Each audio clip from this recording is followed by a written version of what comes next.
that's involved in it, the relationship as a whole, it's a blessing. And this is why the Prophet ﷺ, Allah's peace and blessings be upon him, he didn't shy away from it.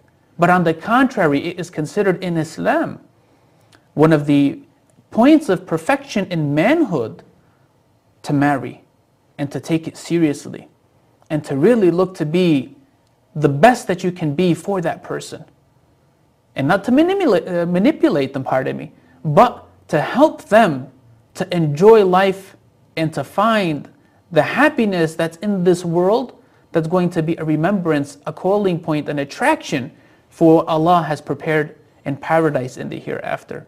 And so there's nothing shameful about it, there's nothing taboo about it, there's nothing gross or disgusting about it. On the contrary, this is something that everyone should be looking forward to. And internally, we have that natural disposition to want it, to seek it, to look for it. But within the boundaries of how the Creator of the heavens and earth has told Definitely. us to do it. So we're talking about marriage now, and we hope that at the end of the show, people can relate to totally what you're saying, that it's something beautiful, we should strive for it, and that's what we're trying to achieve at the end, give the people encouragement to run towards marriage and to get away from test driving, as they say today. And why is this that today it's become something normal? And I call it test driving. That's really what it is, you know. Going out, dating. We know people that have been there, done that, and there's a lot of harms in this. But it's normal. It's okay to date for a year, 2 years, maybe even live together, you know, try things out. And people are going more towards this and so far away from marriage. Why do you think this is, Imam? Well, there's probably a couple of different reasons. One is there's that trend within society as a whole to make that acceptable, even though it's very harmful. You know, we like to think that as men, we don't have emotions. We like to lie to ourselves and say it's only women who have feelings, only women cry. Yeah. It's not true.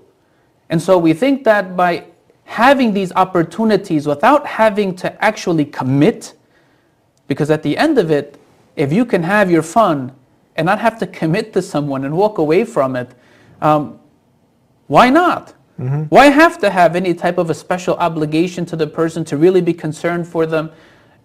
And that's one of the issues that we have in society today. It's a selfish society where everything's about me. So relationships are not about you, what I can do for you, but it's about what can you do for me? Mm-hmm. You know, what have you done for me lately? Yeah. You know, as the song used to go. And so you find that in these relationships where people are not in tune even with themselves, mm-hmm. with who they really are and what they really want and are looking for in life, and you have these doors, these options all in front of you. It's like that all-you-can-eat buffet where you think that, you know what, I paid that $10 at the door, man, I'm going to camel out, you know, I say pig out. I'm going to eat like a horse and I'm going to just really get my money's worth. Yeah. Do we really end up benefiting ourselves? We overeat. We mix in all sorts of different things. And the same thing with this. You know what I mean? You have so much variety. When you don't really know what you're looking for, almost anything can do. And that's why you got people falling for this one and for that one, for him and for her. And they get into these relationships. And the girl, most of the time, the woman, because of her biochemistry and her psychology, Allah has made her unique. Yeah. She's really not looking to get into a relationship just to kind of, you know, wham, bam, thank you, ma'am, and walk away from it the way that men are, where their physical, their sensual desires are so strong that if they can enjoy themselves and then walk away and find the second one and the third. And so it's really a lot of the times the women that are getting hurt. Yeah. And so what's happening is now you have people who, relationship after relationship, failed relationship after relationship, that the pain, that the scars and the wounds are there, that it's making it all the more difficult for them to really commit and enter into marriage. Why? Because of the background, because of the history, because of the bad experiences. You see that women are naturally, if I'm correct, created with the shyness, but it seems like they're going more and more away from this shyness. You'll see that a lot of the men are on the hunt, and the women are getting caught up into the whole, you know, boyfriend-girlfriend thing, getting into relationships, the relationships going sour, and now she sort of tends to get this extra tough skin on her, the extra coat, and now she kind of starts doing what the man starts doing. She becomes kind of like a man where she's out just having fun and test driving herself. So we're totally going away from what the Creator wants us to do. You know, how could someone get away from this? How could someone get away from this just, Friday night relationship, Saturday night relationship, hold down and date for a little bit and just have fun with it? How could we get away from this and do something pure? Do what the Creator wants us to do. Imam, please tell us some advice. Honestly, it's about being merciful to yourself. Yeah. One of the problems that we have today is that we're not communicating with our own selves. Mm-hmm.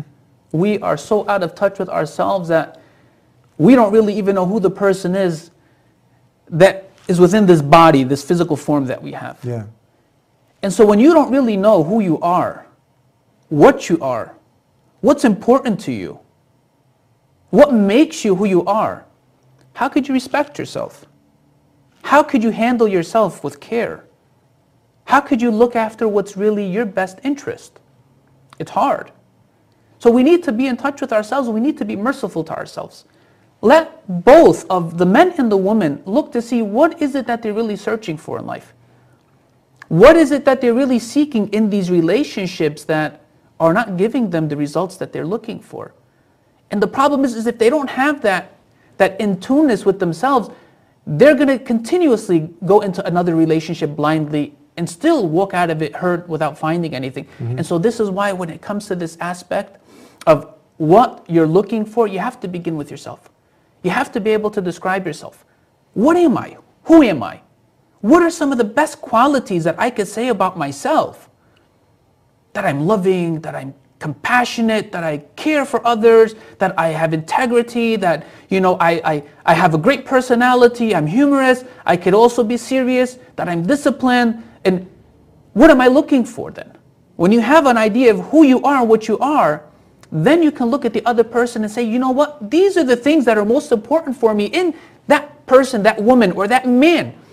Of course, we're not talking about anything of homosexuality or anything of that sort. But the man looking for the woman to say, for me, these are the things that are most important because of what I know of myself.